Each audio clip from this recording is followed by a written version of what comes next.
Pablo Rizo, ex presidente del directorio de Autoridad Portuaria de Guayaquil, a quien queremos agradecerle por estar con nosotros esta mañana. ¿Cómo le va? Buenos días, Pablo. Buenos días, gracias por la invitación. A las órdenes. No, bienvenido. El sistema portuario del Ecuador está colapsado, se tiene que ampliar más. Me refiero a los diferentes puertos del país. ¿Qué es lo que se tiene que hacer? Bueno, ha crecido para mí un poco desordenado a través de las décadas, ¿verdad? Tú tienes los puertos públicos, los puertos privados, las concesiones, las APPs. Yo creo que sí tenemos ciertos retos ahorita. Dentro de los proyectos de inversión que yo he podido ver, tienes el proyecto de inversión de Puerto Bolívar, que es Gilport, que se ha ampliado bastante. Hay un proyecto de ampliación por la carga de Maersk a DP World, que es un proyecto de 140 millones de inversión, que son 300 metros más de muelle lineal. De ahí también tengo mapeado como inversión que el municipio va a dragar el canal de acceso, que son estos 100 kilómetros desde la boya de mar hasta los terminales, de 12.5 a 15 metros. Eso es una inversión relevante también. De ahí también entiendo que está mapeado repotenciar a través de una APP la terminal granelera. Eso están desarrollando pues el perfil del proyecto pero yo calculo que deben de ser fácil unos 100 millones de dólares más de inversión. Es decir, sí tenemos bastante carga ahorita y sí hay unos desafíos tanto en el agua como en tierra. Y los desafíos en tierra, en el agua serían pues dragar el canal, ampliar los muelles o hacer más muelles realmente, trabajar en almacenamiento, en patios, en bodegas, en silos. Y también tenemos el desafío en tierra, que para mí sería el quinto puente, para que la carga pueda fluir. Sin duda. ¿Y por qué el quinto puente? Porque antes de ingresar o de volver de la pausa, Ramiro Cepeda hablaba del caos, y yo creo que eso todo el mundo lo entiende, en la perimetral. Porque en principio esa perimetral fue construida para, de alguna u otra forma, ese transporte pesado vaya por ahí. Hoy pasa por ahí. El tema son los asentamientos habitacionales que están ahí. Y claro, la espera para ingresar a un puerto privado o público es enorme de un transporte, ¿o no? Sí, y ya no es una vía rápida, es decir, que en paz descanse don Otón, me decía una vez que cuando una vía rápida tiene semáforos y vendedores ambulantes, dejó de ser vía rápida. Ese es el caso de la perimetral, ¿verdad? Por eso es la necesidad del quinto puente para la fluidez, ¿no?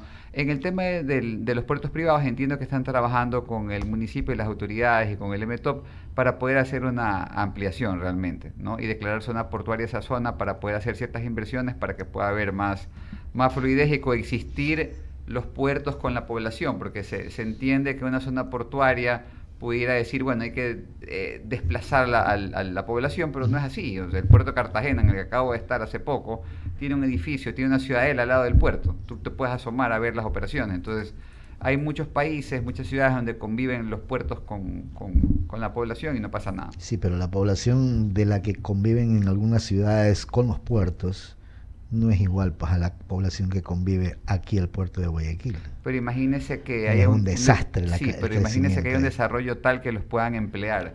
Eso es otra cosa. Y eso le da una calidad de vida y los alejaría de ciertos oficios. Sí, ¿verdad? sí, ese es el oportunidad. Tema. Ese es el tema, porque hoy vacunan a la entrada de los puertos. Desde hace 20 años, yo recuerdo.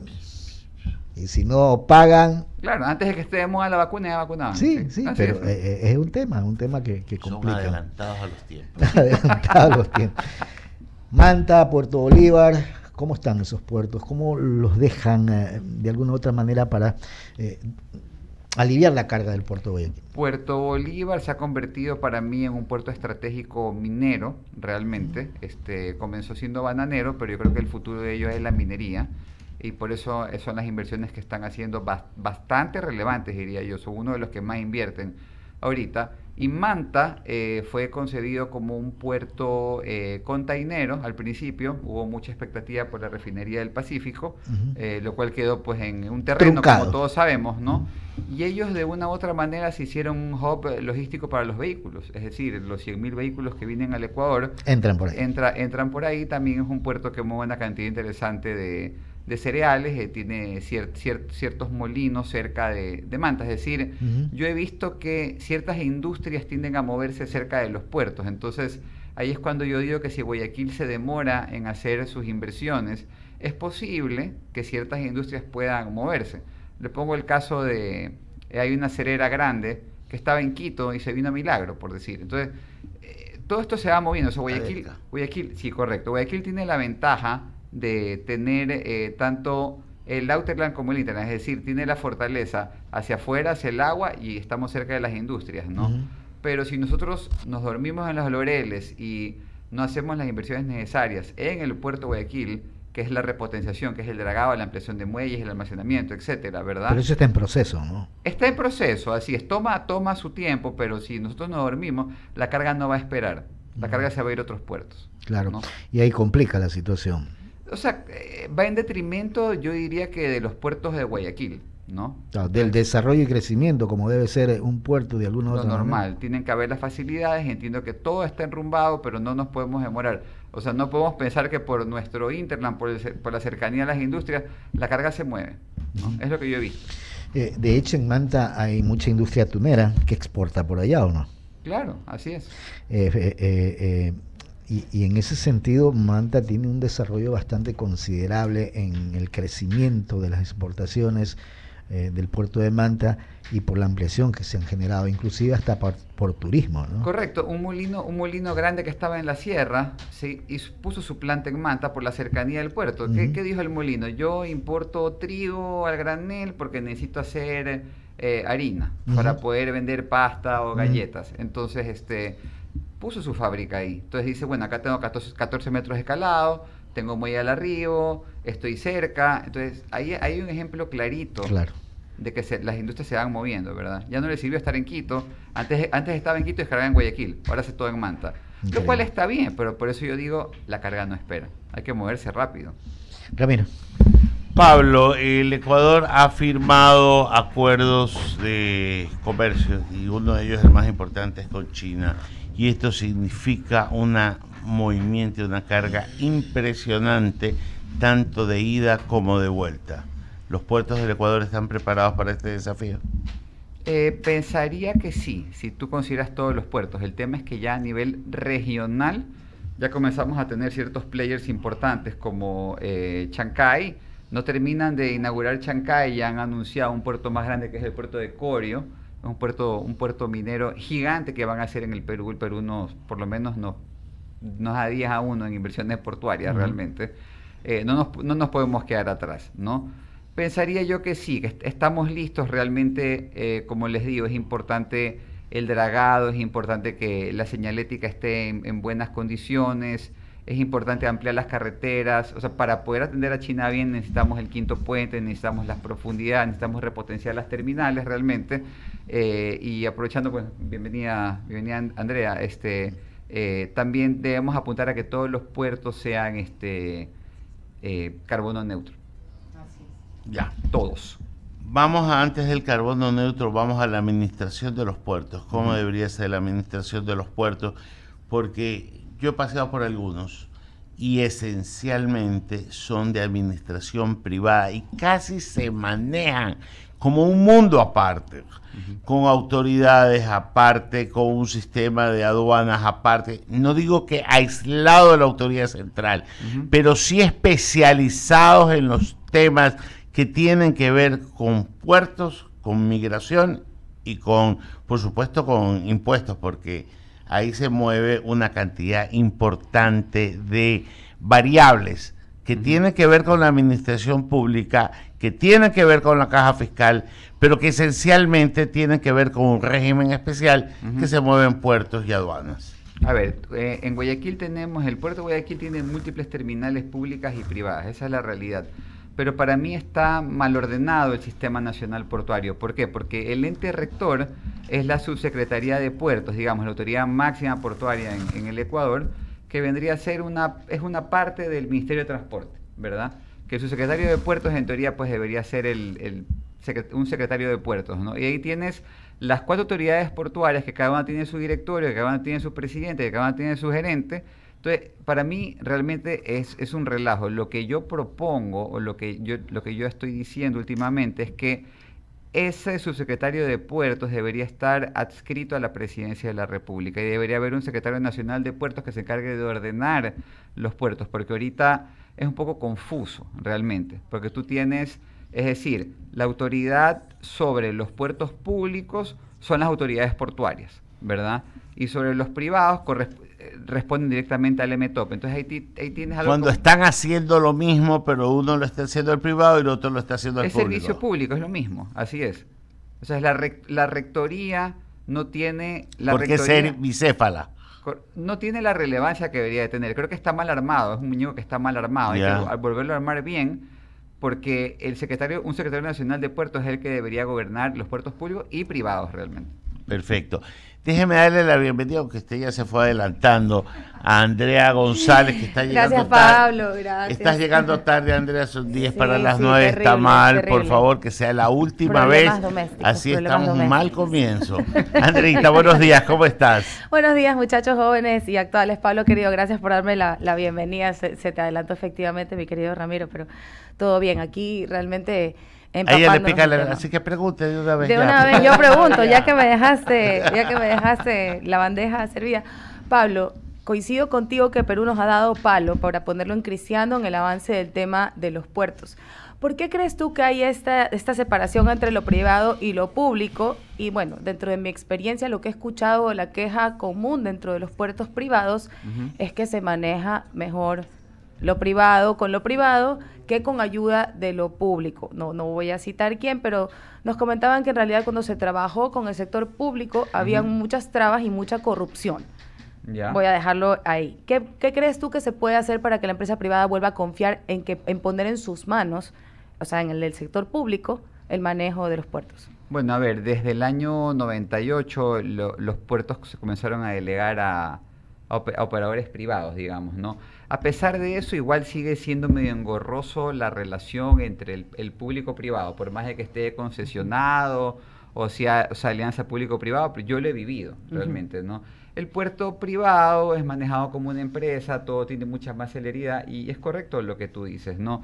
¿Qué hacer? Que de repente las autoridades le den facilidades más a los concesionarios para que puedan tener un mejor servicio, porque un trámite es largo, o sea, tú quieres, digamos, hacer un invento, quieres construir una bodega, ¿no? Quizás en el privado tú en 30 días ya tienes el permiso. El permiso, así ya es. En el público, 6 meses, claro, sin problema. Ajeno al gobierno de turno. ¿Por qué? Porque el informe, entonces, ¿qué celeridad? Mire, hay en otros países que las autoridades portuarias están concesionadas.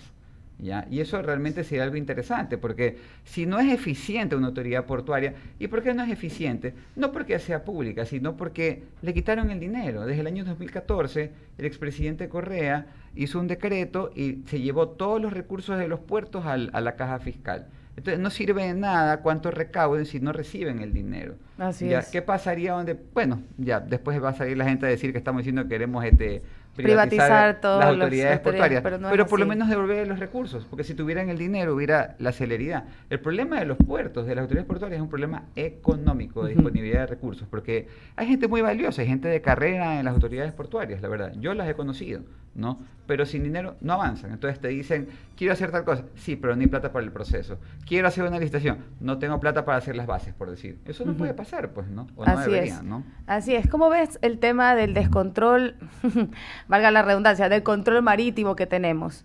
En mi opinión, creo que la guerra se ha focalizado un poco más en la frontera norte y sur y hemos descuidado mucho el mar.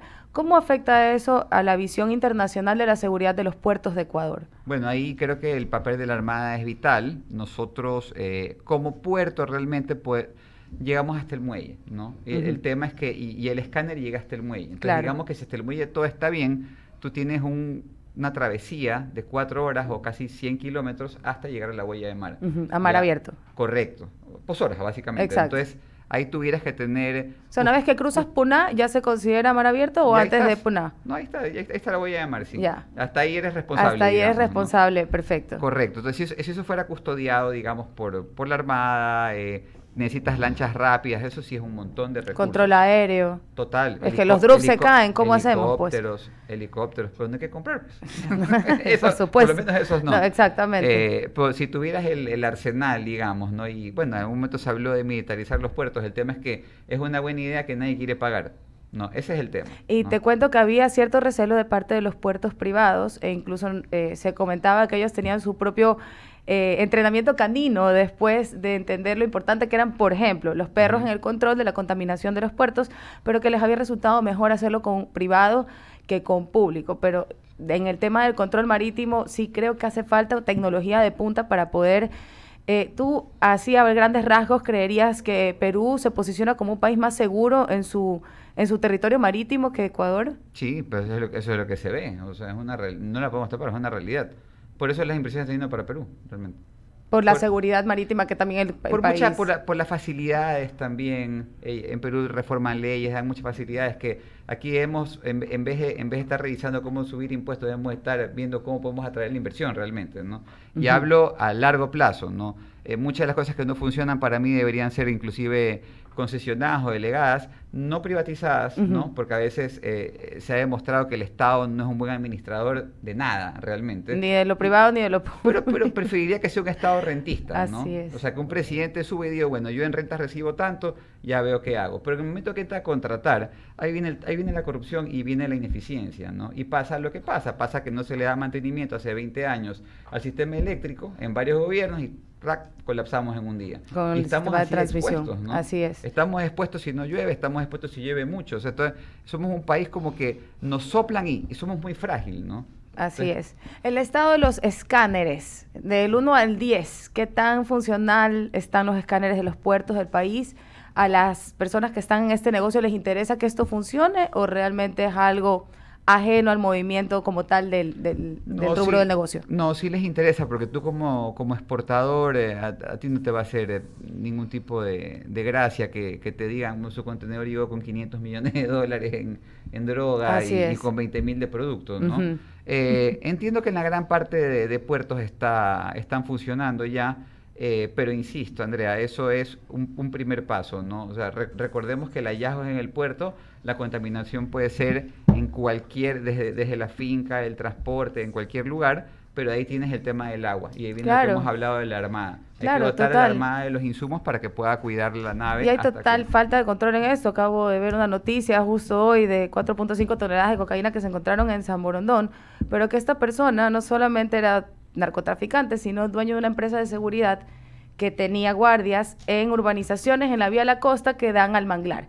Es decir, de nuevo regresamos a este punto crítico que es el manglar de Guayaquil y el río o la ría, de donde nace todo el comercio y la historia de esta ciudad, digamos, totalmente desprotegido. ¿Tú crees que los privados estarían dispuestos a pagar lo que sería la concesión de escáneres de mayor control, o crees que eso ya está totalmente cubierto a través de los puertos privados que sí tienen escáneres que funcionan? No, ellos han hecho una inversión bastante relevante en escáneres, pero más bien ahí lo interesante sería saber que el gobierno central disponga quién los va a operar para comenzar. Yo pienso que los debería operar no ellos, sino la policía antinarcótica. Por supuesto. Claro, pues, ellos no lo pueden operar. Entonces, ahí es un tema para mí de normativa. Logística. Sí, y de claridad. Ahora, si te dicen, no, yo no tengo los recursos, hay que ver cómo lo hacemos, pero ahorita me he quedado con la boca abierta, que me has hablado de 4.5, yo me quedé en la tonelada de la semana pasada. No, esto fue anoche. Y encima esta persona tiene total control sobre la parte, repito, la parte del mar, vive en San Borondón y tiene control sobre organizaciones vía la costa que dan al manglar.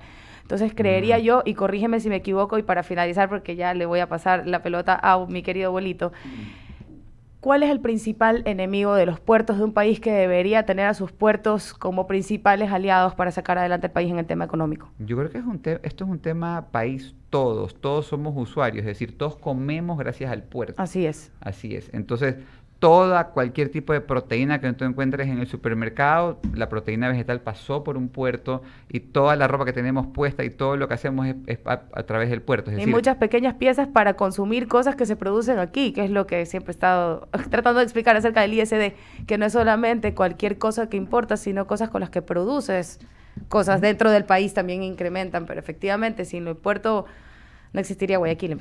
Guayaquil es una ciudad-puerto. Yo creo que es un tema que nos atañe a todos y hay los caminos para hacerla más eficiente, que es lo que necesitamos. Así es. Muchísimas gracias, Pablo. Bolito.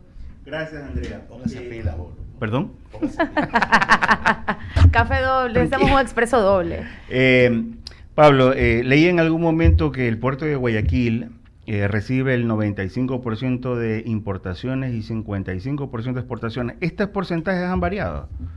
Puerto Guayaquil, a ver, el año pasado se recibieron, el Ecuador movió casi 55 millones de toneladas, de los cuales pues 30 millones fueron petróleo a través de petróleo y combustibles a través de las superintendencias, ¿verdad?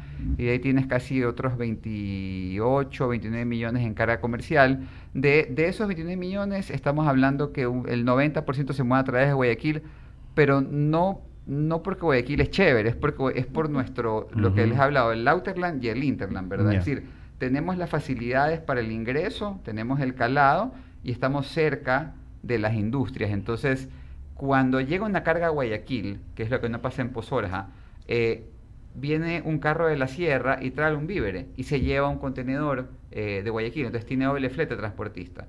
¿Ya? Si tú te vas a otro puerto, si te vas a Posorja, digamos, tú vas vacío o regresas vacío. Claro. Ese es el problema. Entonces, Guayaquil tiene una doble pega y vamos más allá. A medida que se desarrolla la minería, los mismos buques que traen carga al granel, porque importamos un montón de carga al granel acá, pudieran irse con minería, ¿no? Con cobre o con otro producto. Con la roca no refinada. Correcto, sí, se exporta ahorita en Big Bags, ¿no? Pero tuvieron una doble pega el barco, y ya no, el barco granelero actualmente que llega al Ecuador, se va a Perú o se va a Chile a buscar carga. Entonces, si puede venir a Ecuador, o sea, llega lleno y se va lleno, ahí vamos como país a crecer un montón. ¿Ya? El tema es salvar de la crisis moral que estamos ahorita en todo sentido. Sigo impresionado con lo que ha comentado Andrea de las 4.5, todavía lo estoy procesando, ¿no? Ella es así. ¿Y qué hay de verdad en el tema de los calados, digo a nivel del puerto de los puertos de Ecuador? Que precisamente ese es uno de los problemas por los cuales no hay dinamismo, por el hecho de que no tenemos un calado apropiado en todos los puertos, a excepción de Guayaquil y qué sé yo, de Esmeraldas y otros puertos como Puerto Bolívar, a excepción de ellos, digo. ¿Qué pasa con el resto? Vamos uno por uno, repito. Esmeralda casi que lo dejaron morir, ya lo están licitando como una PP, el CAPEX es de 250 millones de dólares. Eso va a revivir. Okay. Ya. Manta está en 14 metros. Puerto Bolívar también tiene esos 14 metros. Posorja está en 16 metros. ¿Ya? Para que tener como referencia, Shanghái es 15.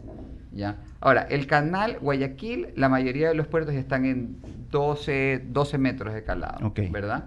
Y se está dragando el canal para que llegue a 15. Lo que sí hay que dragar es la terminal granelera, de 9.75 a 10.5. Eso el Estado tiene que poner el dinero y eso es urgente, porque que se drague la terminal de granos quiere decir que entren barcos con mayor cantidad de carga, abaratando el flete, abaratando la comida. Eso tiene que ser una prioridad del gobierno. O sea, puede no tener plata, pero para eso sí tiene que tener plata realmente, porque necesitamos alimentos más baratos. Con mis compañeros Javier y Ramiro previamente conversábamos y yo hice alusión a la ley de bases. Porque hay que cambiar una infraestructura o un sistema estructural en el Ecuador ineficiente, obeso, pesado, corrupto incluso. En la ley de bases que propone Javier Milei hablan de la privatización y habla de la concesión.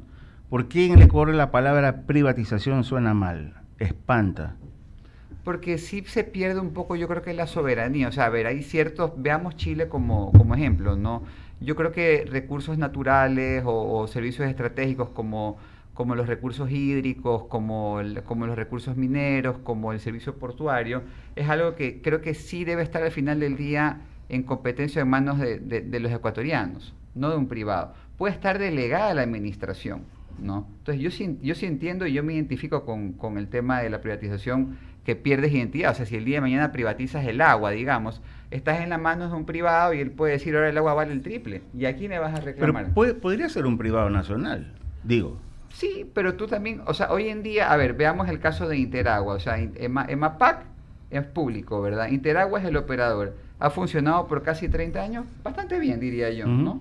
¿Sí? Ya. Y el contrato se acaba ahora en el 2030. Probablemente haga una nueva licitación. Entonces, lo que yo digo es, si el Estado, a través de la casi caduca EMCO, haría estudios para concesionar todos los servicios estratégicos, es decir, digamos que en 2 años viene un presidente y dice, ok, aquí están los perfiles de inversión y tú tienes que se puede concesionar FLOPEC, el servicio de transporte petrolero, la producción petrolera, el servicio minero, el servicio portuario, Es decir, te puedes convertir en un estado rentista y vendrán las mejores empresas de todo Claro, el mundo claro. a invertir acá. Entonces yo creo que, ajeno al nombre del presidente o a la ideología, ujú. yo creo que al final del día el problema del Ecuador es un problema económico. O sea, el Ecuador no tiene plata porque ha sido mal manejado.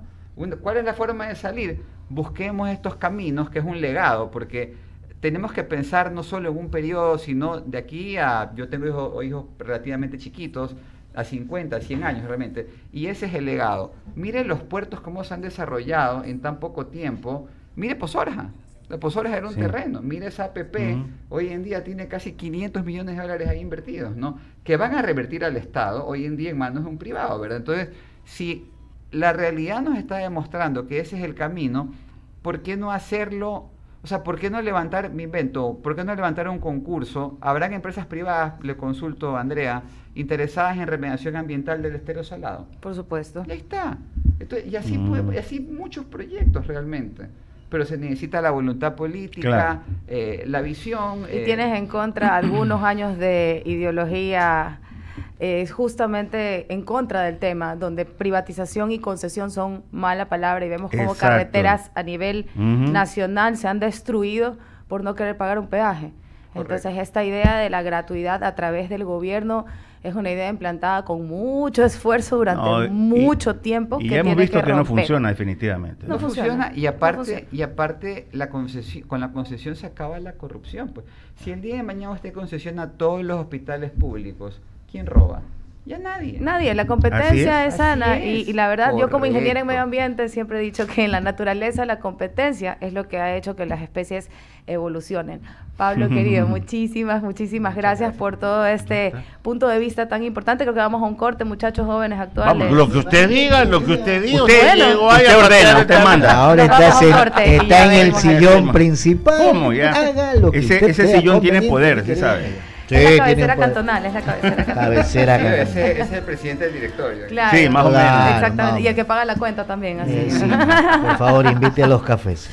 Sí. Cafés, Cafés, con 3 cafés. Por favor. Entonces, Ya acabé.